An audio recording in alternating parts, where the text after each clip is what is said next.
Robert Charles Wilson enraptured readers with Spin, a book that won science fiction's highest honor, the coveted Hugo Award.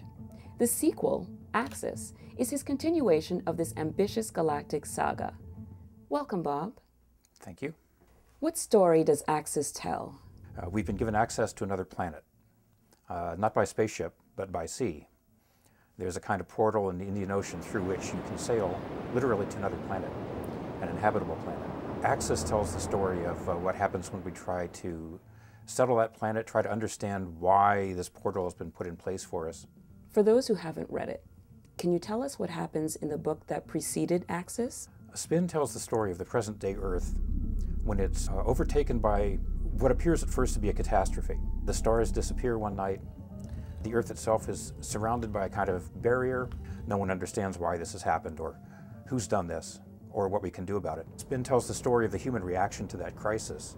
At the end of Spin, this portal is opened to the new world. We're given literally a second home, a second lease on life, but again, for purposes not our own. And it's a process that's been put in place by entities with whom we cannot communicate and who show no interest in explaining to us why they're doing this to us and what they want from us. Who or what are the hypotheticals? They're called the hypotheticals because we can only guess at their purposes.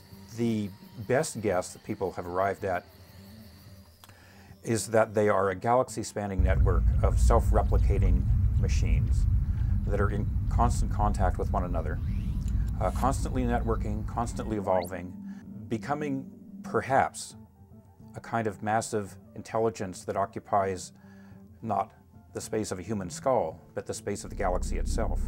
The question that remains is, can we interact with them in any meaningful way? Can we communicate with them? Can we, if not, can we at least divine their purposes? Can we bring ourselves to their attention in some fashion that would cause them to alter what they're doing to us? In other words, can we cry for help?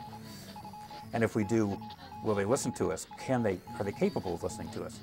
What fascinates me about Spin and the sequel Axis and the third book yet to be written called Vortex is that it places our lives, the lives of people more or less like you and me, in this much larger context which is normally hidden from us simply because we live too briefly to see it unfold.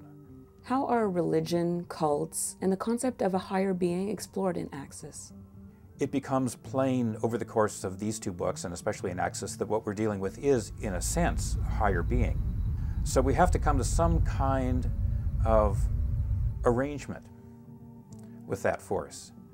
The question becomes, do you defy it? Do you worship it? Do you deny its existence? Do you despise it? Stephen King has praised your writing as sci-fi that doesn't know it's sci-fi. In what ways does Axis continue to transcend the genre? I happen to be in love with the genre. My goal is not to transcend it. My goal, if I have one in this regard, is to bring it to a wider audience. The strange and the outre and the science fictional elements are there in full force, but they're seen through human eyes, and I think that's what makes the difference. If science fiction can do anything, it can encourage us to take a direct look at what's in the future, even if we do it through the indirect approach of fiction. I like to say that the apocalypse isn't the apocalypse if it's experienced strictly by Captain Future. Thank you very much for your time, Bob. You're very welcome.